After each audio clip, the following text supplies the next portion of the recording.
হয়েছে যে ঈশ্বর তাকে দেবেন অতি উৎকৃষ্ট গুণাবলী। বলা হয়েছে যে তিনি 8টা অলৌকিক শক্তি পাবেন। এই 8টা অলৌকিক শক্তি হচ্ছে হিন্দু ধর্মগ্রন্থ অনুযায়ী জ্ঞান, আত্মসংযম, জ্ঞান বিতরণ, অভিজাত বংশ পরিচয়, সাহসিকতা, কম কথা বলা, মহানুভবতা এবং পরোপকারিতা। এই 8টা গুণের সবগুলোই আলহামদুলিল্লাহ সর্বশেষ ও চূড়ান্ত নবী মুহাম্মদ সাল্লাল্লাহু আলাইহি ওয়াসাল্লামের ভেতরে দেখা যায়। তারপর বলা হয়েছে তিনি হবেন পৃথিবীর সব মানুষের পথপ্রদর্শক। আর পবিত্র কোরআনে সূরা সাবার 28 নম্বর আয়াতে উল্লেখ করা হয়েছে, ওমা আরসালনাকা ইল্লা কাফাতাল লিন্নাস বাশীরা ওয়া নাযীরা, আমি তো তোমাকে পাঠিয়েছি পুরো মানুষ জাতির দূত হিসেবে, সুসংবাদদাতা ও সতর্ককারী রূপে পাঠিয়েছি। তবে অধিকাংশ মানুষই কথাটা জানে না। এরপরে বলা হয়েছে যে কল্কি অবতার চড়বেন একটি সাদা ঘোড়ায়। আমরা জানি যে নবীজি মুহাম্মদ সাল্লাল্লাহু আলাইহি ওয়াসাল্লাম বুরাকে চড়েছিলেন যখন মেরাজে গিয়েছিলেন। এরপরে আরো বলা হয়েছে যে তার হাতে থাকবে একটি তরবারি। আর আমরা জানি মুহাম্মদ সাল্লাল্লাহু আলাইহি সাল্লাম যুদ্ধে অংশ নিয়েছিলেন, আর বেশিরভাগই ছিল আত্মরক্ষার জন্য সরাসরি অংশ নিয়েছিলেন, তখন তার ডান হাতে তরবারি থাকতো। এরপর এখানে বলা হয়েছে যে তিনি অজ্ঞ লোকদের পরিচালিত করবেন সরল পথে। আমরা জানি যে মুহাম্মদ সাল্লাল্লাহু আলাইহি সাল্লাম আরবদের পথ দেখিয়েছিলেন। আরবের সেই সময়টাকে বলা হতো আয়ামে জাহেলিয়া, অর্থাৎ অজ্ঞতার যুগ। আর মুহাম্মদ সাল্লাল্লাহু আলাইহি সাল্লাম আল্লাহ তাআলার সাহায্য নিয়ে, কোরআনের সাহায্যে আরবদের নিয়ে এসেছিলেন অন্ধকার থেকে আলোতে। এরপর আরো বলা হচ্ছে তাকে সাহায্য করবে 4 জন সহচর। বলা হচ্ছে 4 জন সাহাবীর কথা, খোলাফায়ে রাশেদিন, হযরত আবু বকর, হযরত ওমর, হযরত ওসমান, হযরত আলী, আল্লাহ সবাইকে শান্তিতে রাখুন। তারপর বলা হয়েছে যে যুদ্ধক্ষেত্রে তাকে দেবদূত বা ফেরেশতারা সাহায্য করবে। আমরা জানি যে পবিত্র কোরআনে সূরা ইমরানের 123 থেকে 125 নম্বর আয়াতে উল্লেখ করা হয়েছে। এছাড়াও সূরা আনফালের 8 থেকে 9 নম্বর আয়াতে উল্লেখ করা হয়েছে যে ফেরেশতারা নবীজিকে সাহায্য করেছিল, সেটা ছিল বদরের যুদ্ধে। আর তাদের জন্য মুসলিমরা সে যুদ্ধে জিতেছিল। এখানে আমি সংক্ষেপে বললাম কল্কি অবতার সম্পর্কে, যেটা হিন্দু ধর্মগ্রন্থে বলা হয়েছে। হিন্দু ধর্মগ্রন্থে মুহাম্মদ সাল্লাল্লাহু আলাইহি ওয়াসাল্লাম সম্পর্কে বিস্তারিত জানতে চাইলে আপনারা আমার ভিডিও ক্যাসেট দেখেন এই টপিকের উপরে, যেখানে হিন্দু ধর্মগ্রন্থে নবীজির ব্যাপারে বিস্তারিত বলেছি। আসুন এবারে দেখি পার্সি ধর্মগ্রন্থে নবীজি সাল্লাল্লাহু আলাইহি ওয়াসাল্লামকে নিয়ে কি ভবিষ্যৎবাণী করা হয়েছে। জরাথুস্ট্র, তিনি হলেন এই ধর্মের প্রতিষ্ঠাতা। এটাকে আরো বলা হয় পার্সিজম। এটার উৎপত্তি হয়েছে পার্সিয়াতে এখন থেকে 2500 বছর আগে। এই পার্সিজম ধর্মটাকে আরো বলা হয় ম্যাগিয়ানিজম, অথবা যে ধর্মের অনুসারীরা অগ্নি পূজা করে। পার্সিদের যে পবিত্র ধর্মগ্রন্থ সেগুলো দশাতির এবং আভেস্তা। আভেস্তাকে আবার জেন্দ আভেস্তাও বলা হয়। দশাতির 2 ভাগে বিভক্ত, খুর্দা দশাতির ও করণ দশাতির। আভেস্তারও আবার 2 ভাগ, খুর্দা আভেস্তা ও করণ আভেস্তা। অনেকে এগুলোকে বলে জেন বা মহাজেন। আপনারা যদি এই পার্সি ধর্মগ্রন্থ পড়েন, অনেক জায়গাতে দেখবেন নবীজি মুহাম্মদ সাল্লাল্লাহু আলাইহি ওয়াসাল্লামের কথা সেখানে বলা হয়েছে। আভেস্তায় উল্লেখ করা হয়েছে আছে ফারওয়ার্দিনী আসতে 28 নম্বর অধ্যায়ের 129 নম্বর অনুচ্ছেদে বলা হয়েছে তার নাম হবে জয়যুক্ত, তার নাম হবে আস্তাবেত আরেতা, তার আরো একটা নাম হবে সোসিম। বলা হয়েছে যে তাকে এখানে ডাকা হবে নামটা সোশিয়েন, তার নাম হবে আস্তাবেত আরেতা। আমরা জানি নবীজি সাল্লাল্লাহু আলাইহি সাল্লাম যুদ্ধ জিতেছিলেন, অনেক যুদ্ধ জিতেছিলেন। আর এখানে সোশিয়েন থাকবে। ইতিহাসের বিশ্বকোষের কথা অনুযায়ী শব্দটার অর্থ যে মানুষটা প্রশংসা করেছে। এটার আরবি হলে সেটাই হবে মুহাম্মদ সাল্লাল্লাহু আলাইহি সাল্লাম।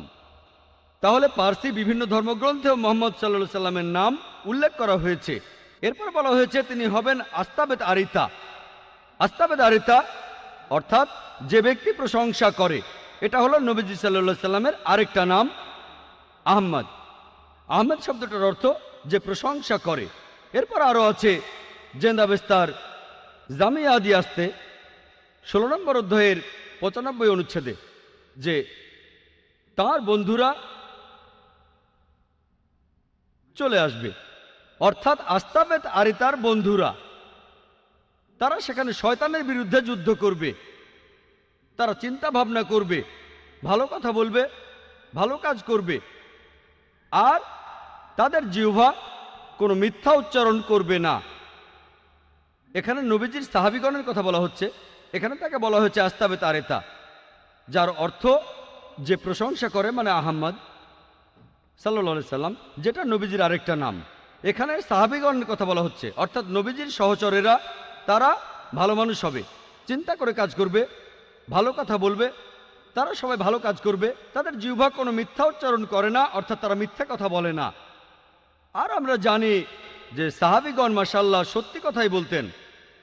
এরপর দাসাতিরাও নবীজি মুহাম্মদ সাল্লাল্লাহু আলাইহি ওয়াসাল্লাম সম্পর্কে ভবিষ্যৎবাণী করা হয়েছে। এটা হলো পার্সিদের আরেকটা ধর্মগ্রন্থ। দশাতির মানে 10 আর তীর, অর্থাৎ যে বইটার 10টা অংশ আছে। এটা দস্তুর শব্দটার বহুবচন, আর দস্তুর মানে একটা ধর্মীয় আইন। তাহলে এই বইটাতে 10টা অংশ আছে আর ধর্মীয় আইন। দশাতিরে উল্লেখ করা হয়েছে যে পার্সিরা যখন তাদের ধর্ম ত্যাগ করবে, জেরস্ট্রিয়ানরা যখন তাদের ধর্ম ত্যাগ করবে, যখন তারা নিঃসঙ্গ হয়ে যাবে, তখন মরুভূমি থেকে একজন লোক আসবে, তার অনুসারীরা পার্সিদের বশে আনবে আর তারা পার্সিদের রাজ্য জয় করে নেবে। তারা মানুষ জাতির জন্য একটা অনুগ্রহ হবে। তারা তাদের মন্দিরের ভেতর আগুনের পূজা করবে না, তারা প্রার্থনা করবে ইব্রাহিমের ঈশ্বরের ঘরের দিকে মুখ করে। তারা কোনো মূর্তি পূজা করবে না। তারা হবে প্রভু এবং শাসক পার্সিয়ার। এছাড়াও তারা পার্সিয়ার অন্যান্য ধর্মীয় স্থানেও রাজত্ব করবে। আর তাদের নবী, তিনি খুব যুক্তিবাদী হবেন আর অলৌকিক কাজ করবেন। এই ভবিষ্যৎবাণী আর কারো কথা বলছে না, বলছে আমাদের নবীজি মুহাম্মদ সাল্লাল্লাহু আলাইহি সাল্লামের কথা। এরপরে আরও আছে, এটা আছে বুন্দা হিসানে 30 নম্বর অধ্যায়ের 6 থেকে 27 নম্বর অনুচ্ছেদে, যে সোসিয়ান হবেন শেষ নবী। সোসিয়ান, এটা নিয়ে আগে বলেছি, বিশ্বকোষের কথা অনুযায়ী এটার অর্থ হলো প্রশংসনীয়, অর্থাৎ মুহাম্মদ সাল্লাল্লাহু আলাইহি সাল্লাম। আর এখানে বলা হয়েছে যে নবীজি মুহাম্মদ সাল্লাল্লাহু আলাইহি সাল্লাম হবেন শেষ নবী। এটা হলো সংক্ষেপে পার্সি ধর্মগ্রন্থগুলোতে আমাদের নবীজির বর্ণনা। আসুন দেখি বৌদ্ধ ধর্মগ্রন্থগুলোতে আমাদের নবীজি সম্পর্কে কি বলা হয়েছে। প্রায় সব বৌদ্ধ ধর্মগ্রন্থে আছে যে ভবিষ্যতে একজন মাইত্রী আসবেন। আর চিক্কবতী সিংহনাথ সুতান্তাতে বলা হয়েছে, ডি 11176 বলা হয়েছে যে আরেকজন বুদ্ধ আসবেন, তার নাম মাইত্রী, যিনি পবিত্র, যিনি সবার উপরে, যিনি আলোকপ্রাপ্ত, যিনি খুব জ্ঞানী আর বিনয়ী, যিনি মঙ্গলজনক, যার রয়েছে বিশ্বজগতের জ্ঞান। তিনি অলৌকিকভাবে যে জ্ঞান আরোহণ করবেন সেটা পুরো পৃথিবীতে প্রচার করবেন। তিনি একটা ধর্ম প্রচার করবেন যে ধর্মটা শুরুতে গৌরবময় থাকবে, চরম সময়ে গৌরবময় থাকবে, আর শেষেও গৌরবময় থাকবে। তিনি একটা জীবন দর্শন প্রচার করবেন যেটা হবে সত্য এবং পুরোপুরি সঠিক। তার সাথে কয়েক হাজার সন্ন্যাসী থাকবে, যেখানে আমার সাথে কয়েকশো সন্ন্যাসী থাকে। এই কথাটা আরো বলা হয়েছে সেক্রেড বুক অব স্টে 35 নম্বর খণ্ডের 225 নম্বর পৃষ্ঠায়। একজন মাইত্রী আসবেন যার কিছু বিশেষ বৈশিষ্ট্য আর গুণ থাকবে। এরপরে বলা হয়েছে যে তিনি হাজার হাজার মানুষকে নেতৃত্ব দেবেন, যেখানে আমি নেতৃত্ব দিয়েছি কয়েকশো মানুষকে। এরপরে আরো আছে গসপেল অফ বুদ্ধায় 217 ও 218 নম্বর পৃষ্ঠায়, যে আনন্দ বুদ্ধকে প্রশ্ন করলেন যে হে আশীর্বাদ প্রাপ্ত, আপনি যখন চলে যাবেন কে আমাদের পথ দেখাবে? তখন গৌতম বুদ্ধ উত্তরে বললেন, আমি এই পৃথিবীর প্রথম বুদ্ধ নই, এমনকি শেষ বুদ্ধ আমি নই। ভবিষ্যতে আরেকজন বুদ্ধ পৃথিবীতে আসবেন, যিনি পবিত্র, যিনি সবার উপরে, যিনি আলোকপ্রাপ্ত, যিনি খুব জ্ঞানী আর বিনয়ী, যিনি মঙ্গলজনক, যার রয়েছে বিশ্বজগতের জ্ঞান।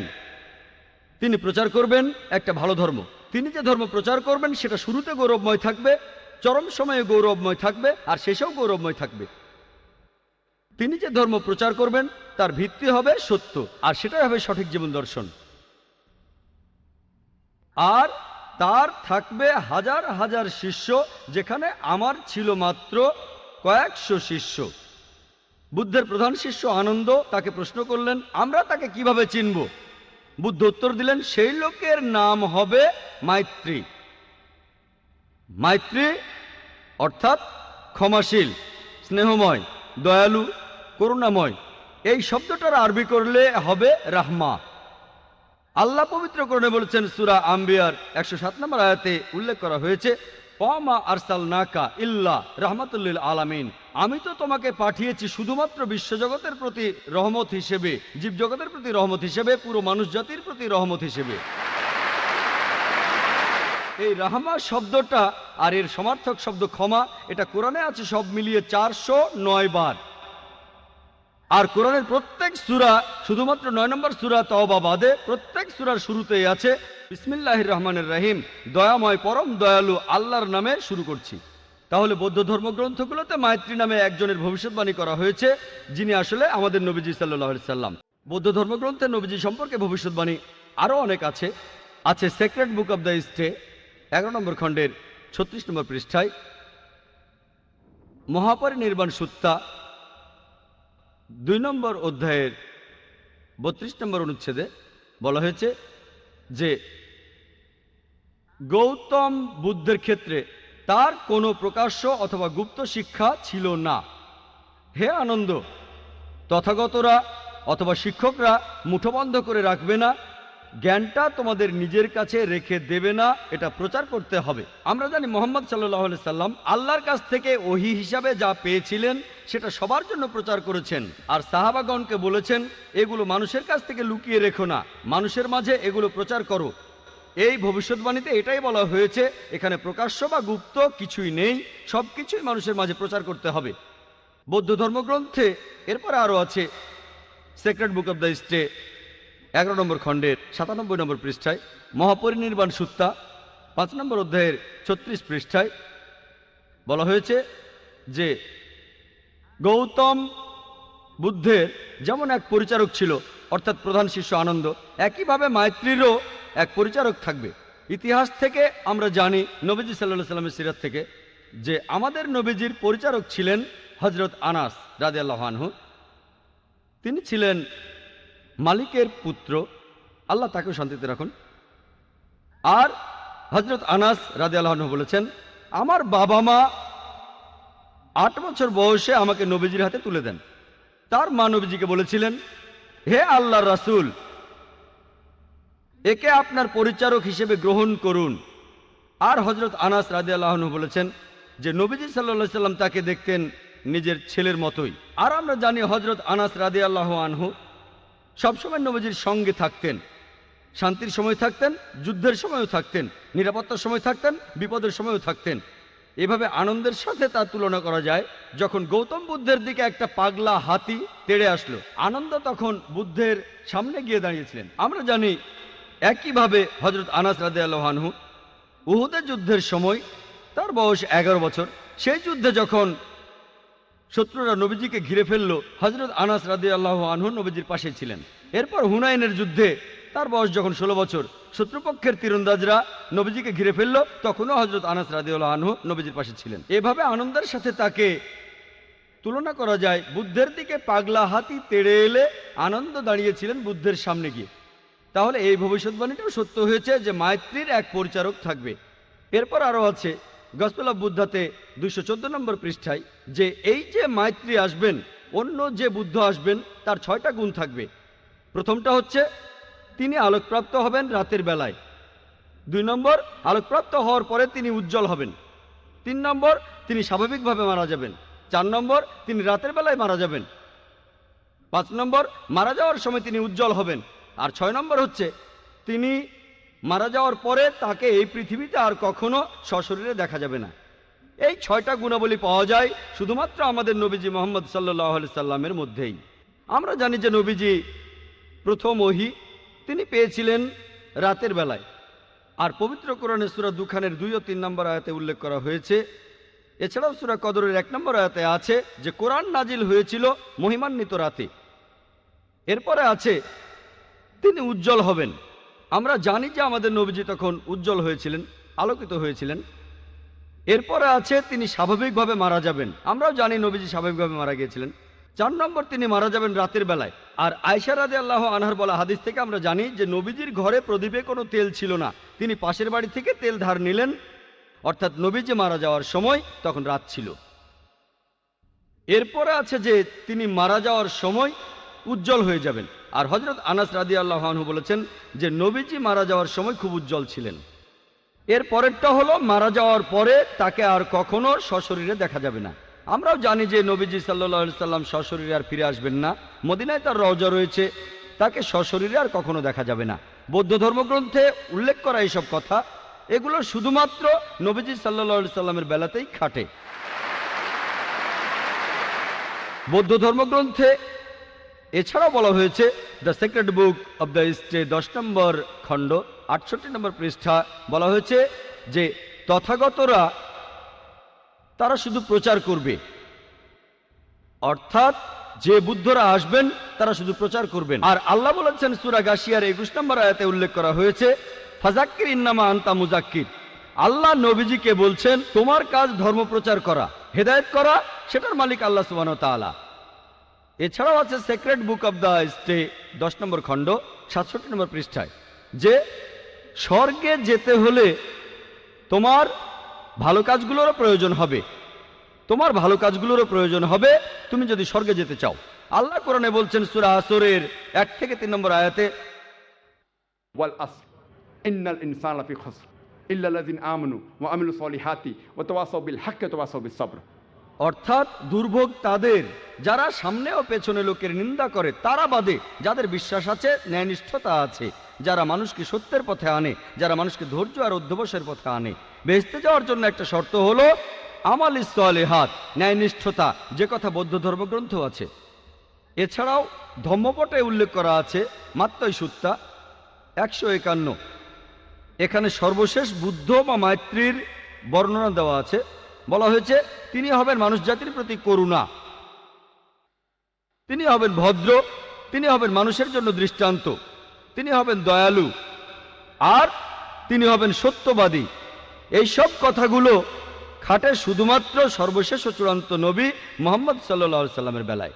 এই হলো সংক্ষেপে বৌদ্ধ ধর্মগ্রন্থে মুহাম্মদ সাল্লাল্লাহু আলাইহি সাল্লামের বর্ণনা। আসুন দেখি ইহুদি আর খ্রিস্টানদের ধর্মগ্রন্থে মুহাম্মদ সাল্লাল্লাহু আলাইহি সাল্লাম সম্পর্কে কি বলা হয়েছে। ইহুদি আর খ্রিস্টানদের ধর্মগ্রন্থ আমরা জানি বাইবেলের দুটো খণ্ড, একটা হলো ওল্ড টেস্টামেন্ট, অন্যটা নিউ টেস্টামেন্ট। এই বাইবেল ক্যাথলিক খ্রিস্টানদের মতে এতে 73টা বই আছে, আর প্রোটেস্ট্যান্টদের মতে তারা 7টা বই বাদ দিয়েছে ইহুদিদের ধর্মগ্রন্থ ওল্ড টেস্টামেন্ট থেকে, তাই তাদের বাইবেলে আছে 66টা বই। এদিকে ক্যাথলিক আর প্রোটেস্ট্যান্টদের নিউ টেস্টামেন্ট, সেখানে 27টা বই আছে, কিন্তু ক্যাথলিকদের মতে ওল্ড টেস্টামেন্টে আছে 46টা বই, প্রোটেস্ট্যান্টদের মতে সেখানে 39টা বই আছে। ওল্ড টেস্টামেন্টে সেই সব নবীর কথা বলা হয়েছে যারা ঈসা আলাইহিস সালামের আগে এই দুনিয়ায় এসেছিলেন, আর নিউ টেস্টামেন্ট সেখানে যীশু খ্রিস্টের জীবন আর তার সময়ের কথা বলা হয়েছে। আমরা প্রথমে ইহুদিদের ধর্মগ্রন্থে নবীজির বর্ণনা নিয়ে কথা বলবো। ওল্ড টেস্টামেন্টে উল্লেখ করা হয়েছে বুক অব ডিউটেরোনমি 18 নম্বর অধ্যায়ের 18 নম্বর অনুচ্ছেদে বলা হয়েছে, মহান ঈশ্বর বলেছেন, আমি একজন নবীকে পাঠাবো তোমার ভাইদের মধ্য থেকে, যে তোমার মতো হবে, আমি তাকে ধর্ম প্রচার করতে বলবো, সে আমারই আদেশে সব কথা বলবে। এখানে বলা হয়েছে আমি একজন নবী পাঠাবো তোমার ভাইদের মধ্য থেকে, যে তোমার মতো হবে, মুসা আলাইহিস সালামের মতো হবে। আর খ্রিস্টানরা এখানে বলে যে এই কথাগুলো বলা হচ্ছে যীশু খ্রিস্ট বা ঈসা আলাইহিস সালাম সম্পর্কে। তাদের যদি বলি যে এটা কিভাবে যীশু খ্রিস্ট সম্পর্কে বলছে, তারা তখন বলে যে এটা বলা হয়েছে যে নবী আসবেন তিনি মুসা আলাইহিস সালামের মতো হবেন, আর ঈসা আলাইহিস সালাম ছিলেন মুসা আলাইহিস সালামের মতোই। তারপর যদি প্রশ্ন করি তাদের মিলটা কোথায়, তারা তখন বলে যে মুসা আর ঈসা আলাইহিস সালাম তারা দুজনেই আল্লাহর নবী ছিলেন, আর তারা দুজনেই ইহুদি। সেজন্য এখানে বলা হয়েছে যিশু আর ঈসা আলাইহিস সালাম সম্পর্কে। এই দুটো ব্যাপার মিলে গেলেই যদি এমনটা দাবি করা হয় যে যীশু খ্রিস্টই হলেন সেই নবী, তিনি ইহুদি ছিলেন আর আল্লাহর নবী ছিলেন, তাহলে বাইবেলে যতজন নবীর কথা আছে মুসা আলাইহিস সালামের পরে সবার ক্ষেত্রে এই কথা খাটে। যেমন ধরেন নবী Sulaiman, Ezekiel, Isaiah, Daniel, Hosea, Joel, John the Baptist, তারা সবাই শান্তিতে থাকুন, তারা সবাই আল্লাহর নবী আর তারা সবাই ইহুদি, সবার ক্ষেত্রে এই কথা খাটে। যদি ভালো করে দেখেন তাহলে বুঝতে পারবেন এই ভবিষ্যৎবাণীটা সবচেয়ে বেশি মিলে যায় আমাদের নবীজি মুহাম্মদ সাল্লাল্লাহু আলাইহি সাল্লামের সাথে। আসুন দেখি ভবিষ্যৎবাণীটা কি বলছে। এখানে বলা হয়েছে, আমি একজন নবী পাঠাবো তোমার ভাইদের মধ্য থেকে, যে তোমার মতো হবে, মুসা আলাইহিস সালামের মতো হবেন। যদি ভালো করে দেখেন, মুসা আর মুহাম্মদ দুজনে শান্তিতে থাকুন, তারা দুজনেই জন্মেছিলেন স্বাভাবিকভাবে। তবে যিশু বা ঈসা আলাইহিস সালাম স্বাভাবিকভাবে জন্মাননি, তিনি কোনো পুরুষের ঔরসজাত হয়ে জন্মাননি। আর পবিত্র কোরআনে এই কথা উল্লেখ করা আছে সূরা ইমরানের 45 থেকে 47 নম্বর আয়াতে। এছাড়া বাইবেলেও এই কথা আছে গসপেল অফ ম্যাথিউ 1 নম্বর অধ্যায়ের 18 অনুচ্ছেদে, এছাড়াও গসপেল অফ লুক 1 নম্বর অধ্যায়ের 35 অনুচ্ছেদে, যে তিনি কোনো পুরুষের ঔরসজাত হয়ে জন্মাননি, অলৌকিকভাবে জন্মেছিলেন। এইভাবে মুহাম্মদ সাল্লাল্লাহু আলাইহি সাল্লাম ছিলেন মুসা আলাইহিস সালামের মতো, কিন্তু ঈসা আলাইহিস সালাম তিনি মুসা আলাইহিস সালামের মতো ছিলেন না। এরপরে আরো দেখবেন মুহাম্মদ সাল্লাল্লাহু আলাইহি সাল্লাম আর মুসা আলাইহিস সালাম তারা দুজনেই ছিলেন বিবাহিত, তাদের সন্তান ছিল। কিন্তু বাইবেলের কথা অনুযায়ী ঈসা আলাইহিস সালাম অবিবাহিত ছিলেন, তার কোনো সন্তান ছিল না। তাহলে যিশু মুসার মতো ছিলেন না, বরং মুহাম্মদ মুসার মতো তারা সবাই শান্তিতে থাকুন। এরপর আপনারা আরো দেখবেন মুসা আলাইহিস সালাম আর মুহাম্মদ সাল্লাল্লাহু আলাইহি সাল্লাম তারা দুজনেই স্বাভাবিকভাবে মারা গেছেন, কিন্তু যিশু বা ঈসা আলাইহিস সালাম স্বাভাবিকভাবে মারা যাননি। পবিত্র কোরআন বলছে, তাই মানি যে আল্লাহ যিশু খ্রিস্টকে তার কাছে তুলে নিয়েছেন। সূরা নিসার 157 ও 158 নম্বর আয়াতে কথা বলা হয়েছে। আমরা মানি তিনি মারা যাননি। আর যদি সঠিকভাবে খ্রিস্টানদের বাইবেল পড়েন, তাহলে দেখবেন বাইবেলও বলছে, প্রমাণ করা যায় তিনি মারা যাননি, তিনি ক্রুসিফাইড হননি। কিন্তু খ্রিস্টানরা বিশ্বাস করে যিশু বা ঈসা আলাইহিস সালাম ক্রুশবিদ্ধ হয়ে মারা গেছেন, ক্রুসিফাইড হয়েছিলেন। এই বিষয়টা সম্পর্কে বিস্তারিত জানতে চাইলে আমার ভিডিও ক্যাসেট দেখেন। একটা বিতর্ক, ওয়াজ ক্রাইস্ট ক্রুসিফাইড? তবে তর্কের খাতিরে যদি মেনেও নেই তাদের কথাই ঠিক, তাহলে মানবেন যে যিশু বা ঈসা আলাইহিস সালাম স্বাভাবিকভাবে মারা যাননি। খ্রিস্টানরা যেভাবে বাইবেলের ব্যাখ্যা করে সেটা ভুল, তারপরেও সেটা মানলে এটাও মানবেন যিশু খ্রিস্টের মৃত্যু স্বাভাবিক নয়। আমরা মানি তাকে জীবন্ত তুলে নেওয়া হয়েছে, তাহলে আমরাও মানি তার মৃত্যু স্বাভাবিক নয়। তাহলে দেখছেন ঈসা আলাইহিস সালাম মুসা আলাইহিস সালামের মতো নন, বরং মুহাম্মদ সাল্লাল্লাহু আলাইহি সাল্লাম মুসা আলাইহিস সালামের